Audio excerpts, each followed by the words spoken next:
Alright, gonna work on the old truck bed again today, and nice day. A little brisk and blustery, but hey, we'll take it. Let's climb into the truck here. Be careful. And we'll show you what we're gonna do. Oh, gotta climb over these rails, so hold on. Alright. Alright, what I'm gonna do today is I'm gonna try to get this whole front panel done. And I'll show you what's going on here.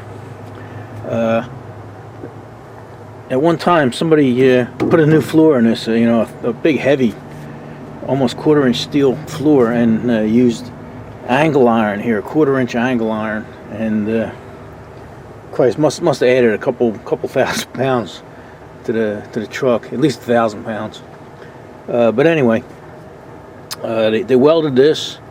And what's nice is the weld is decent, so I'm going to blend that weld in, and where these indents were, there was gaps, and they were filled with water, and that probably helped attribute to rotting the front of the bed out. So I did away with them, and we're gonna fair them in and make them look good.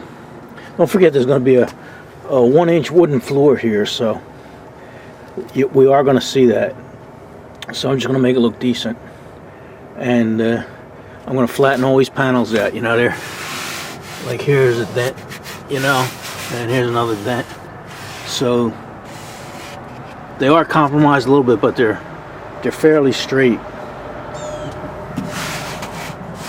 I think the side panels I'm going to leave the way they are because they have factory rivets and a seam there. I'm going to leave that the way it is. But the rest of it, and I think all these centerpieces here are good, except this one. This one here has a small dent right here, so we're going to fix that. So what we're going to do is we're going to grind this all down to bare metal, and then this centerpiece here we're going to strip, with a stripping wheel, because like I say, that don't need any body work. But I want to get rid of all this paint. Looks like I don't know how many layers of paint, plus some of it's peeling. And in this video, a lot of guys ask me, what do you use and how do you do it? Because a lot of times, I'll just show you the beginning and the end of a job. I won't show you how to do it. There's too many professionals out there on the YouTube TV that watch Discovery and think they're all body men. So I usually don't show it. But I'll do it this way because a lot of guys ask and they want to know how to do it themselves. So I always say, if you get 20 body men and give them the same job, they'll all do it differently, but the outcome will all be the same. So there is no right or wrong way of doing something. There's just different ways, as long as you get it done. So that's what we'll do. And we'll show you the process, and we'll show you the products we use. I get most of the questions I get is, where do you get that, or what are you using there, or something like that. So in this video we'll show all that. So let's get started. Alright, I got these guys sitting up on the rail there. You might get a little shake when I move around, but that's just what we're dealing with here. I don't have any cameraman here, so we'll do the best we can. Alright, what we're going to start with is this 4.5-inch grinding disc. I'm using a 24 grit, but you could probably use a 36 grit, and we're going to take all the metal off of here. And I'm going to see if I can get up close to this rail here, because above this rail is all done, so I don't want to compromise that. But I should be able to get it with that, and if not, then I got the little right angle thingamabobby here with the roll lock on there, and this is 36 grit. But that's if I have trouble getting up tight in here, then I have a little more control over this. But to start with, like I said, we're gonna start with this. I use 24 grit, and you can use 36 grit, and usually the grits are written on the back. You see the blue, this blue one here is 24. It's just a little more aggressive. and you get things done a little faster, that's all. This is 36. You probably can't read it because I can barely read it, but it says 36 right here. So, all right. I'll probably just give you a minute to grind and show you how it's done, and then continue on by myself. But go get your hearing protection, and then we'll start.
Alright, see this grinding wheel actually tell you exactly where your dents are at.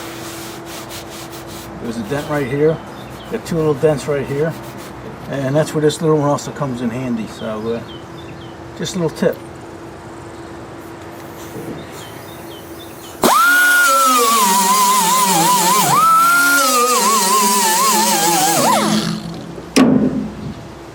Alright, I'm going to continue on grinding the rest of this, and we'll come back. I guess we'll have a couple panels done. Now I'll show you how I do the sides here. Alright, here we got these all ground down to where I want them, and down here I even ground down the angle iron there. And where it's welded here, you know, I ground down that, but the weld, you know, you can see it's perforated and stuff. So I took a needle gun and needled out that.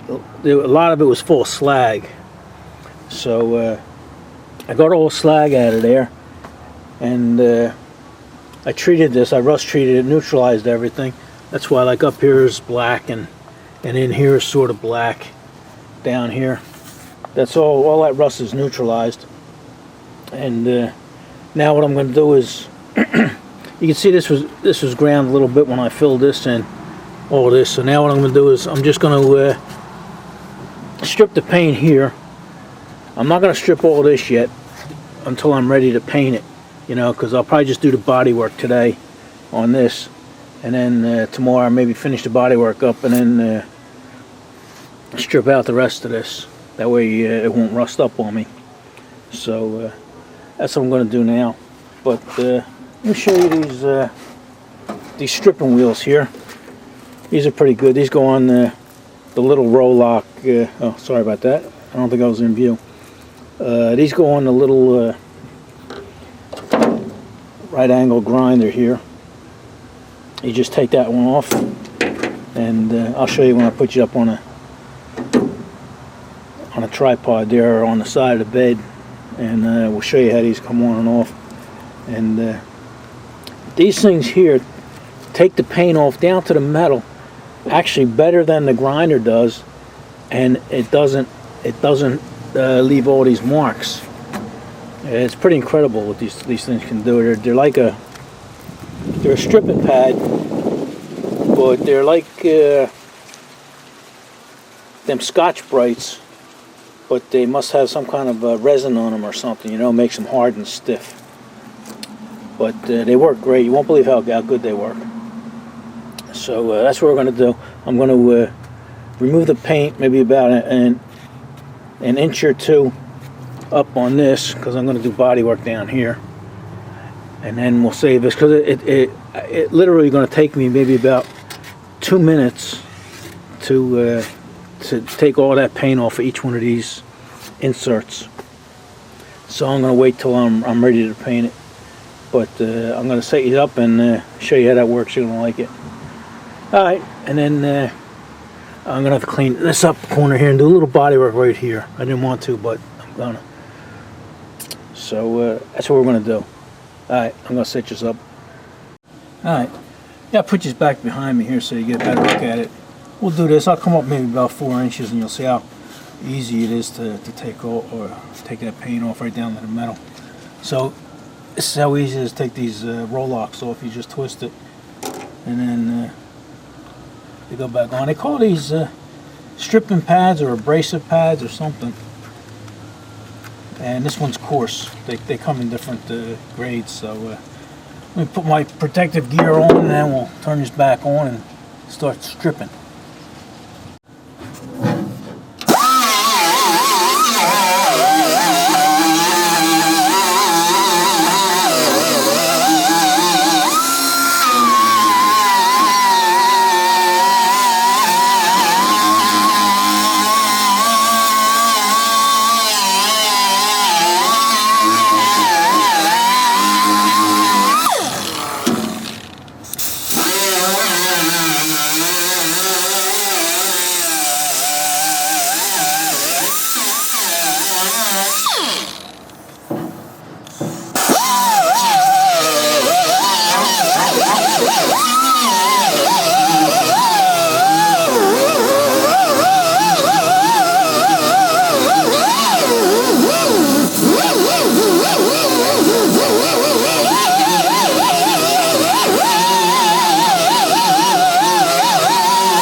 Alright, yeah, that's a lot easier to clean off if I wasn't in there, if this disc was a little smaller.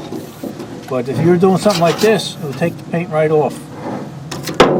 So I'm going to go, like I say, I only want to do up around an inch or two. So I'm going to go and do the rest of these just up. That was just to show you how easy these things take the paint off. And that there, it looks like grind marks, but it's not. You know, it's you can paint right over that, prime right over that. So all right, let me do that, and then we'll get ready to throw some putty on. All right, yeah, I got that cleaned up to where I'm happy with it. You know, there comes a point where you gotta say, you know, how goofy do you want to get with this? You know, it's the inside of the bed on a daily driver of a 60-year-old pickup truck. So I'm happy.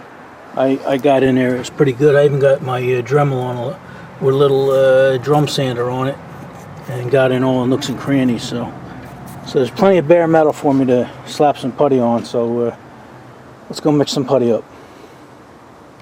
All right, we're back inside here, and before I mix anything up, this is the stuff I use, right? USC Special Light, right? But that doesn't mean anything. It's all the same stuff. You know, some people put different names on it. They call it gold. They call it premium. Like this one, they call it special light. You know, there's nothing special light about this. You know, they all have the same stuff in them. You know, some guys some companies add a little more resin. You know, to make it more fluid, and other ones put more talc. And all it is talc and resin with a couple little chemicals put in there.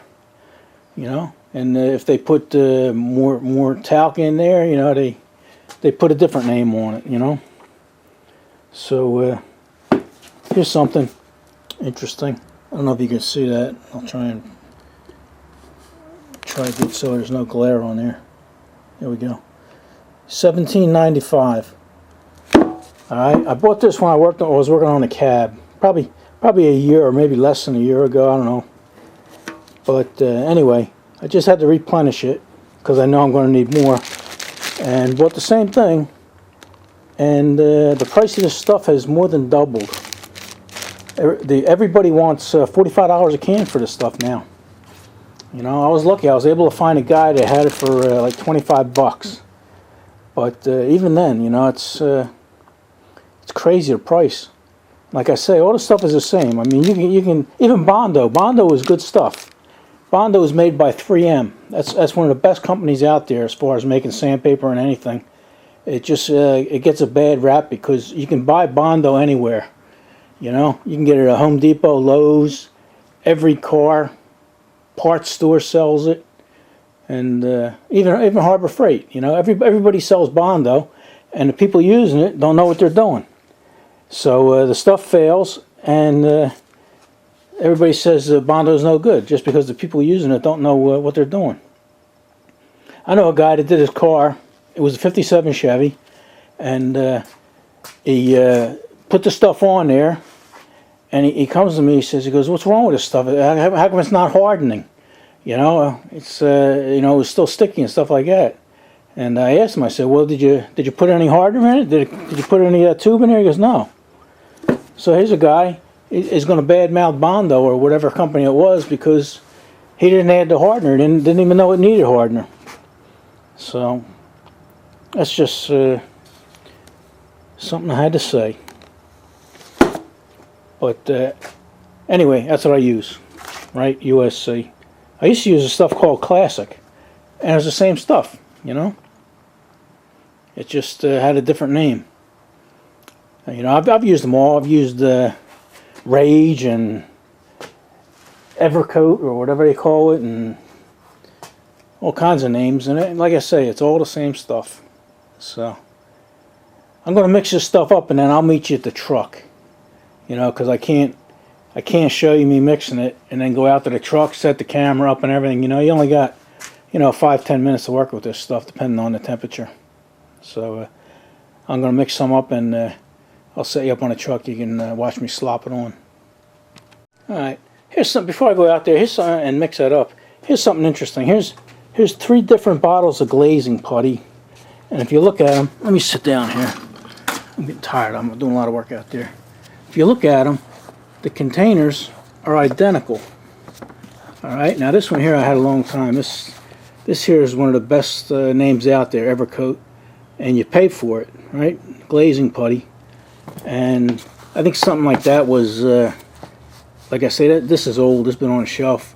And back then, I don't know how many years ago, it was probably 25, maybe $35 for that little quart or whatever that is. It's not even a quart, it's 30 ounces. So that's the best name there is out there. And then recently I bought this stuff. I never heard of this company. Smart Premium Glaze. And this is what I use mostly right around here, and it's USC products. And you know, I was telling you, you know, it's all the stuff. No matter what name they put on it, it's all the same stuff. Well, let me show you the side here. This here they got it written so small you need a magnifying glass to read it. So here's the cheap stuff, right? The cheapest stuff I can get. I don't know. I think it was like $12 or $13 for that can there. And like I say, this one probably 10 years ago was you know, 35 or so. But remember I told you it's all got the same stuff in it? Well, here's the ingredients down here, right? And make note of the way it's written and everything like that, and the numbers after it, right? Polyester resin, styrene, talc, and you see all the numbers and everything? All right?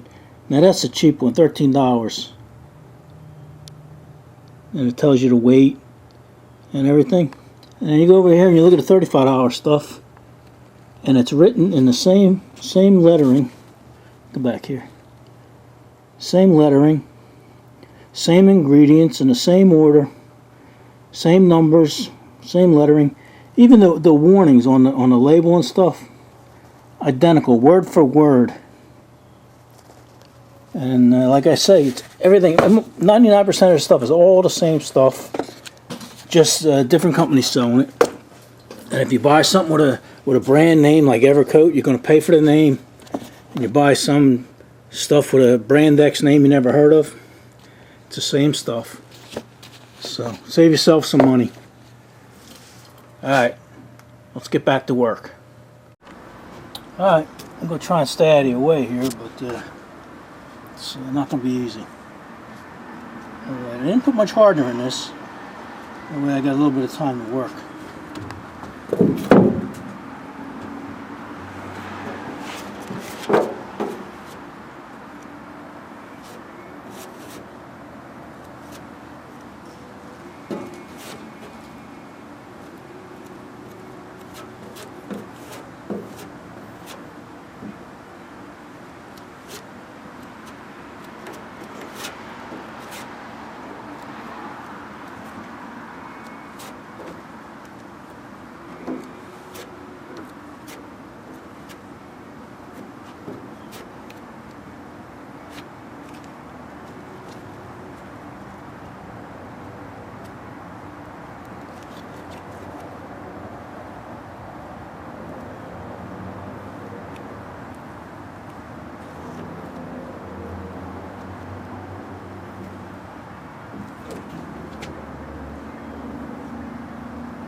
Put more on than I should, only because when I sand it down, it'll show me where the low spots are at. And then don't forget I had this little dent right here.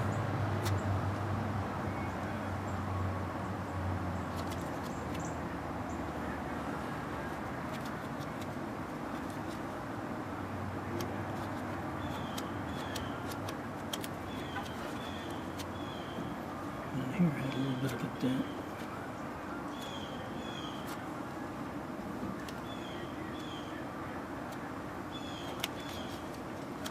I don't know if you can see down here, but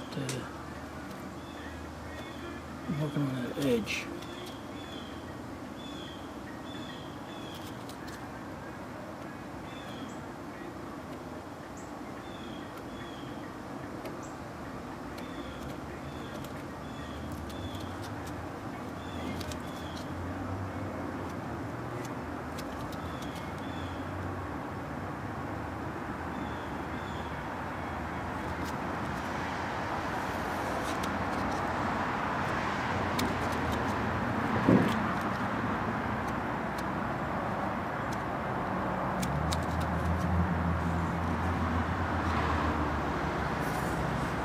Okay, I'm not going to do crazy with it because I know I'm going to have to come back.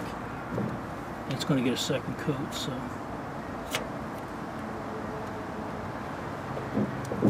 Alright, let's move on here. You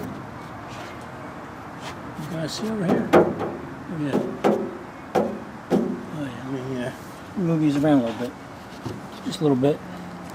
Trying to get too much putty on the camera, right?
feel it starting to get thick, starting to lighten up. Once it starts lightening up, not getting lighter, but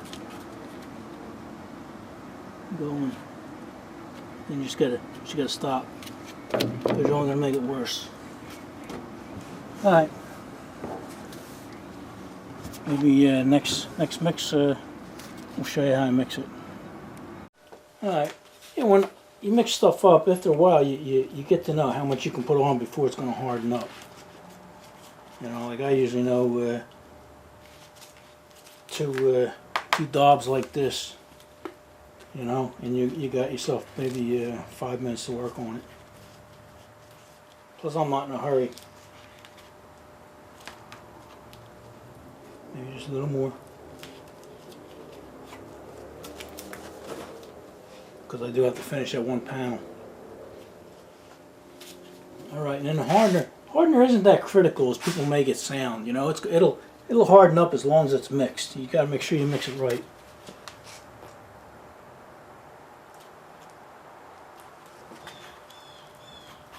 There's a new tube. I mixed it. I kneaded it as good as I could, but still, you still get this juice out.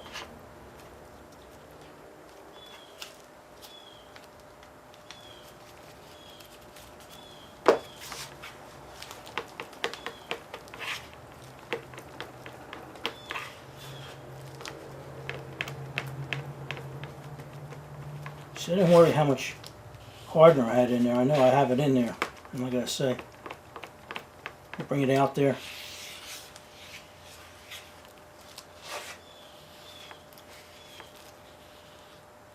See, like the back of my thing don't look like it's got any hardener in it. You gotta make sure you get that.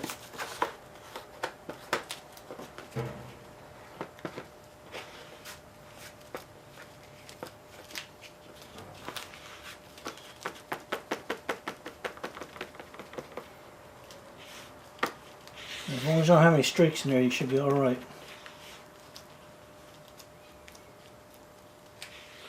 Because even when you put it on a panel, sometimes, you know, that helps mix it if you don't have it mixed perfect.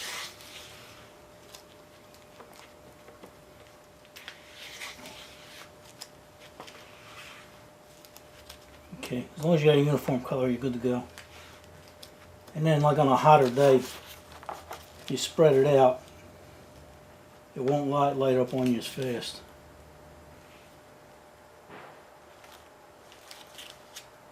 Because when it's all together,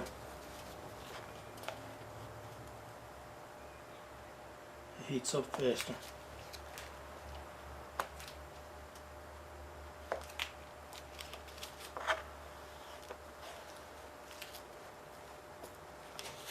Alright, I'm going outside, so I can't take this with me.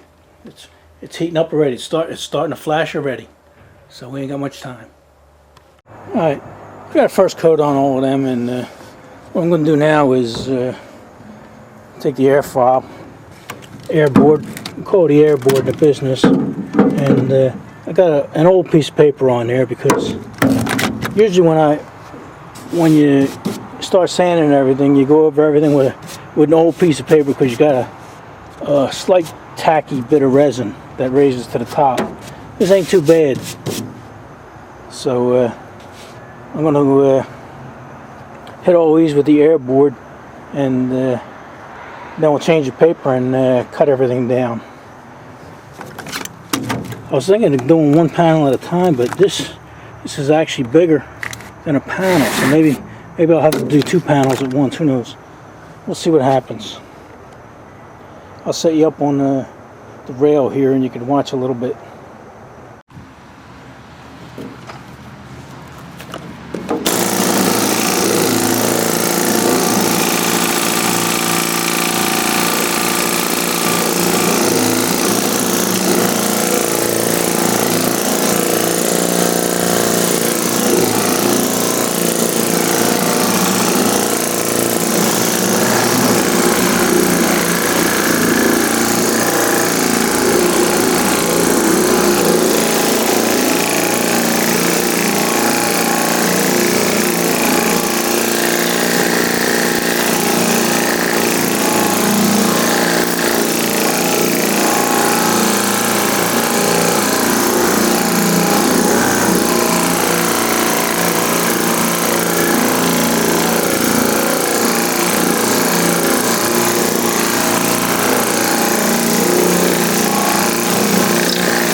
Alright, yeah, I got the first coat sanded, and this panel here is going to need quite a bit. I could actually feel a little bit of a swell there, and this one about the same, but this one's just about there. This one here could use a lot, but this one here ain't too bad, considering it was only the first coat. You see the dark areas tell you where your low spots are. So you get a little low spot here, right here, and then down here in this corner, and a couple little spots here. So this one may be okay with just one more coat, and these other two might take 2 more coats. Who knows? You know, you could put it on heavy, but then you gotta take a lot off and you waste a lot. And at the price of this stuff anymore, I'd rather just take my time. You know, some guys would do that. They would just load it up, come back and take it down at one swipe, which is okay. You know, like I say, you get 20 body men, and everybody will do it different. You know, it depends on who's buying the materials and how much time somebody has and what they prefer. And I'd just rather come back and do it 2 or 3 times. You know. All right, I'm gonna go mix up a couple more batches, and then we'll come back and sand some more. Alright, yeah, it's getting late in the day, and it's looking pretty good. I just swept up. This is what happens to most of your stuff. You know, this is where all your excess putty goes, you know what I mean? So even though you put it on, and a lot of it comes off. So it's not as bad as you think it is. Alright. Yeah, these panels are coming out pretty good. This was the second coat, and this panel here is almost done. Now you go around and you look for all the low spots, you know, and you got a little one here, and a little one here, and then a little one right here, and a little one right here. See, now I'll come back and I'll fill these in, sand it down again, and then after that I'll come back and I'll smear this whole thing, real thin coat, and then go over it. See this one here? These aren't deep at all.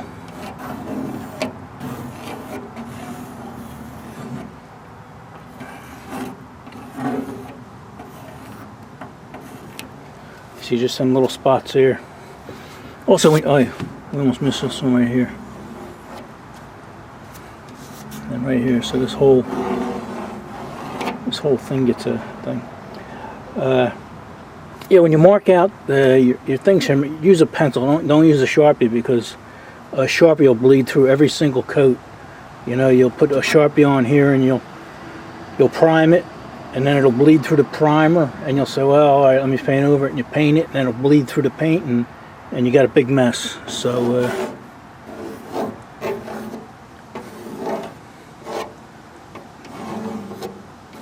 all right.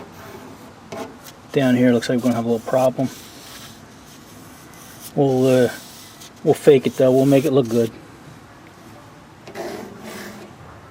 All right, and this one here is just about there. You could probably just smear the whole thing; it will be fine. All right, I even did sanded a little bit of the sides while I was waiting for this to harden. Even that side. So.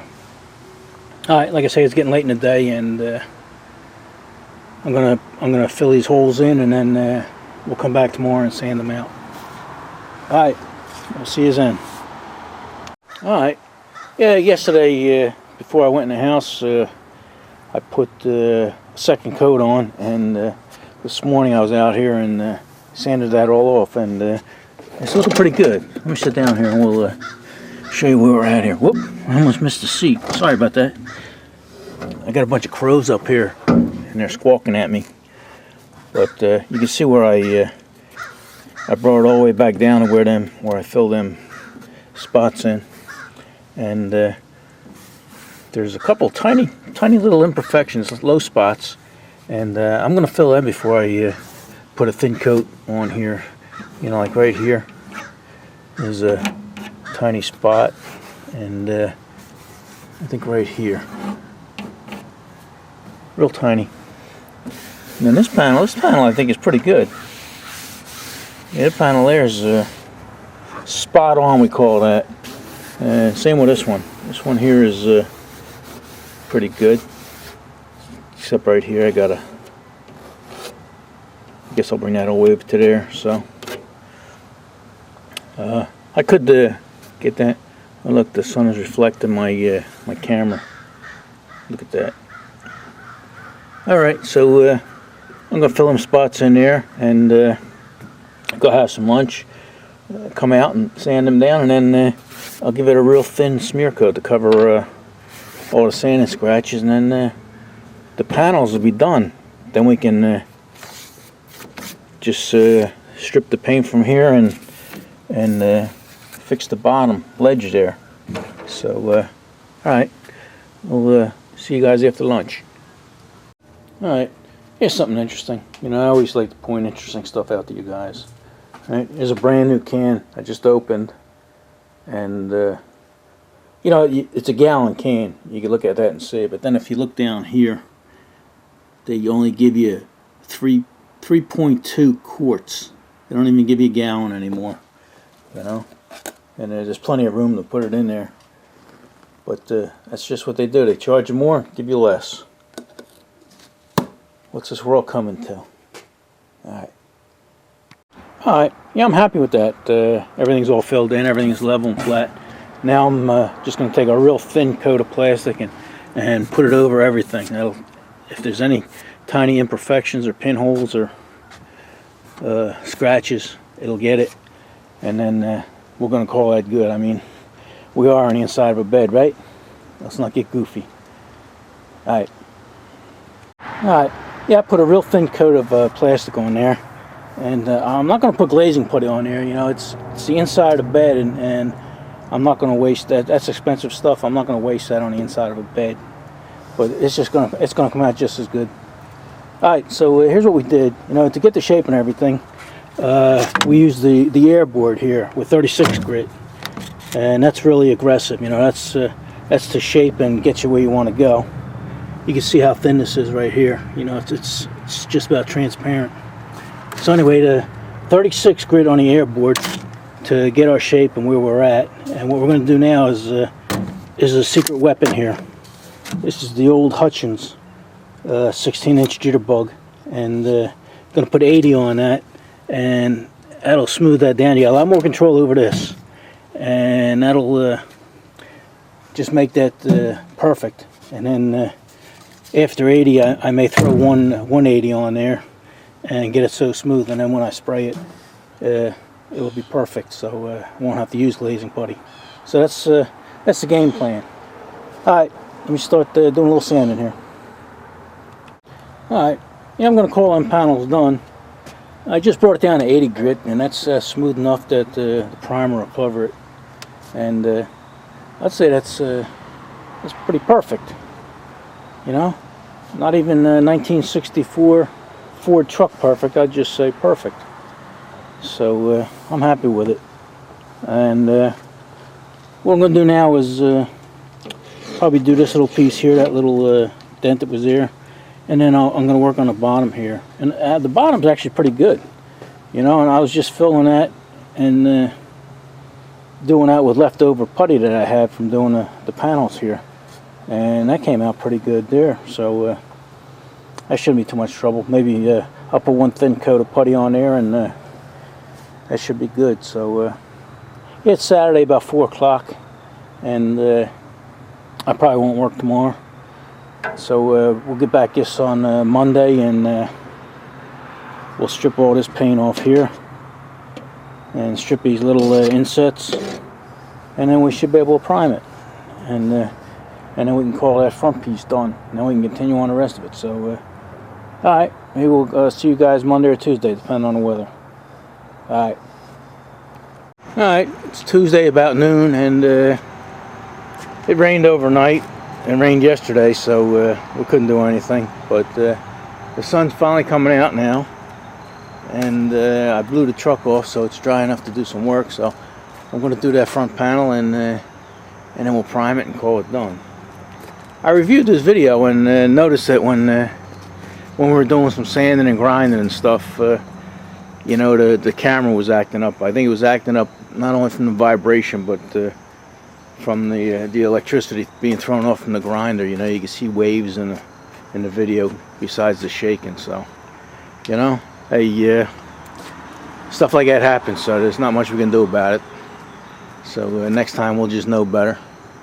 Maybe put the camera on a tripod a little further away and zoom in on us. But we ain't gonna worry about it. We're just gonna keep going. So, alright. Like I said, this video is getting long, and I'm gonna sand that all up and prime it, and maybe I'll just show you a couple clips, and then we'll call this thing done. Alright. Well, I can't catch a break here. It's about 3:30, and 0% chance of rain. Got blue skies up there, but it's raining like hell where I'm at here. So that's not gonna hurt that. I got all everything up there stripped down to bare metal, and I got the bottom just about finished, you know. And I'm glad it rained now instead of after I started to paint. So that's one good thing. So looks like I'm gonna have to wait till tomorrow. Alright, we'll see you guys again tomorrow. Hope it's dry. Alright, it's the next day, and beautiful out here. About 72 degrees, and dry. Hardly any wind.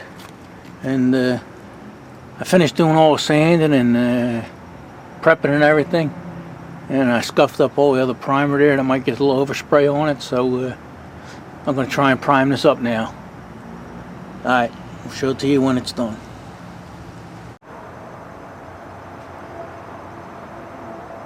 Alright, yeah, we're happy the way that turned out. And here's a piece of that board that's going to go on the bottom. Like I say, it's a good 1 inch. Might even be over an inch, I'm not sure, but it's mahogany. And this is this piece hasn't been finished, so I'm just using it to show you how far I go up the wall here. You know, there's only going to be maybe an inch. Then there's going to be a piece of 3/4 angle iron holding the front of this down, so that'll be right up to the edge there. So that's where it'll be. Alright, if you guys hung in this far, like I said, it's a long video, and I try not to make them this long, but that's just what happens. So if you hung in with me this long, I appreciate it. And I'm going to say enough of this now. We'll see you guys in the next one. Alright.